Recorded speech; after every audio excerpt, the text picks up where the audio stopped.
Hi. Um, so, how do I start?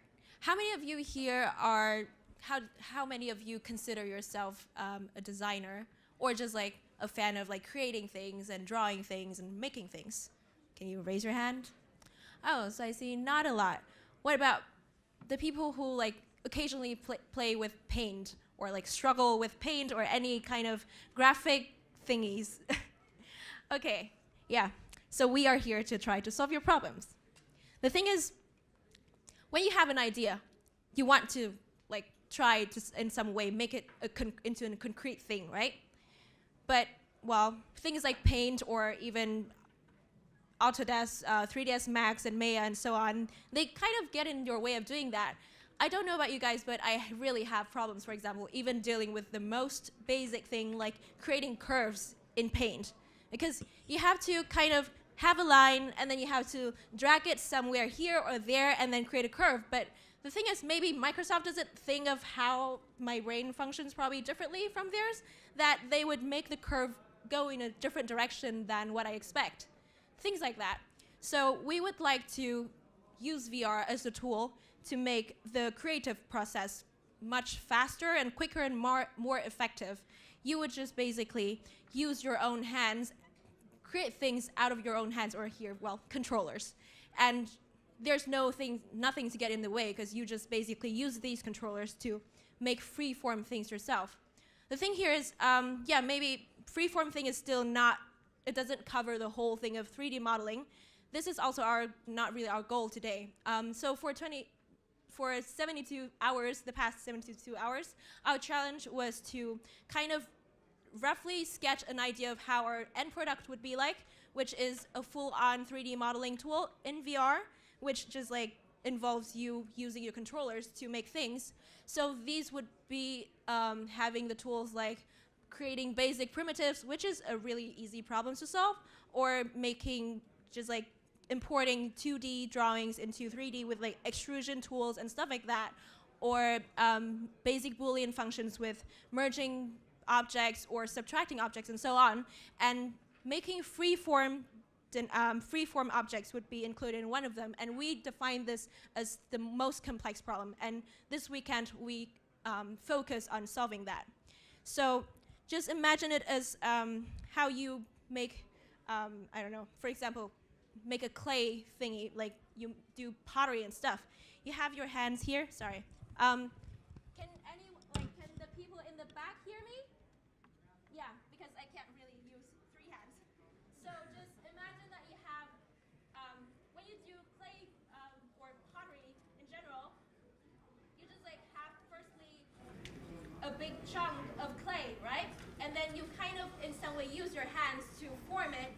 And this is how we would like to approach the problem, that we would just create things like that. So this is, for example, a surface, and then you just bend it like this to make it have this form over here, and then you turn to another edge, bend it like in some other way to make it like that, and so on. And then you have a really complex surface that would probably take you more than 1 minute to create if you use like any other standard product. And we would have our demonstration now. I would like to say something. Okay, yeah. Oh, and so this product would hopefully, we would have the version where you do everything by yourself, but also another mode that could help you edit things more professionally. So for this product, not only can users like us, we're not so familiar with things, use it well for rapid prototyping, but also product designers would find a great use, for example, with people in the automotive industry or so on. And actually, this idea came from a product designer himself. Thanks. So Katie, thanks for your introduction. And yeah, I'm Tomke. Our team is called Eddie. Maybe we should mention that. And I came here on Friday with kind of a vision. Can you just see that thing? And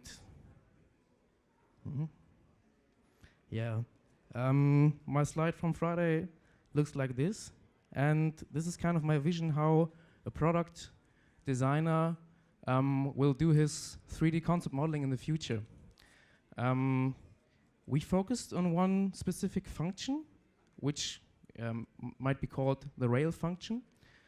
And yeah, we did a prototype of this.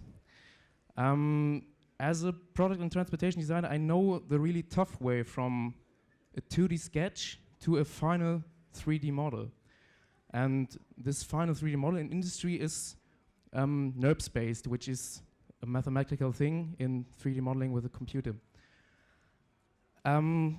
Those free forms usually come from human motion, like drawing, the motion of the pen on the paper. And it's a very intuitive and immediate process, this drawing thing. Yeah, and we want to take this immediacy and intuitiveness to the third dimension with technologies like virtual or mixed reality. And yeah, I'd say we show now what the prototype does.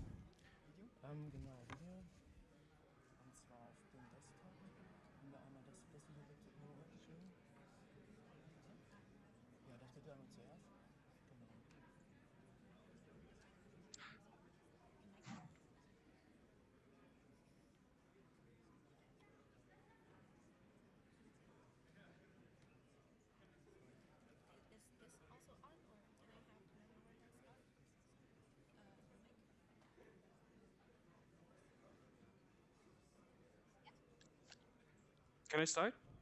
Okay. All right. So we see a curve being created from the position of your hands. It's bended. This sphere is like the third point of that curve. I can set a generation curve, and then there are those splines being created. And I can define a second spline curve, and then yeah, the surface is created by first spline curve, second spline curve, and then a third curve, which is approximated with the yeah, movement I do between this. Yeah, so you can see that the process is rather simple. It takes you like 5 seconds to get the shape that you want, somewhat. Right. And maybe we can, yeah. We have also a video of the interaction, so the movement, the human. Da war ein Tab. By the way, Tomke, later on let me talk like for like 1 sentence about something else. I want to link it. All right. So, yeah, which might be also interesting is, yeah, how does the person move while doing this?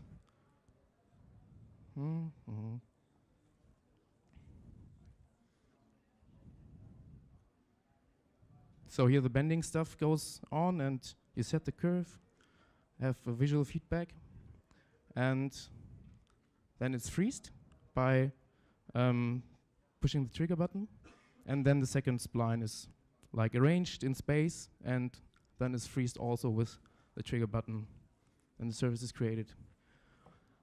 What can we do with those surfaces in the further process of designing? Yeah.